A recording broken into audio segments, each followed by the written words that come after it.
Does your baby cough while feeding? This can be serious. Don't ignore. Stop breathing immediately. Keep your baby upright. Let your baby cough. Don't panic.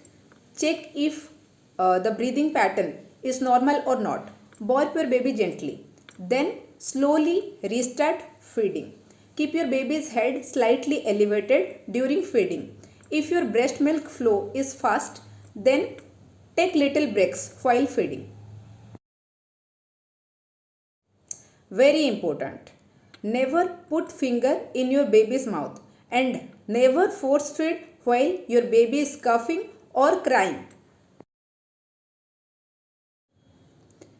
Must see your doctor if baby is coughing after every feed, milk coming out of nose or choking, baby is turning blue and breathing is fast. Follow for more such baby feeding safety tips. Thank you.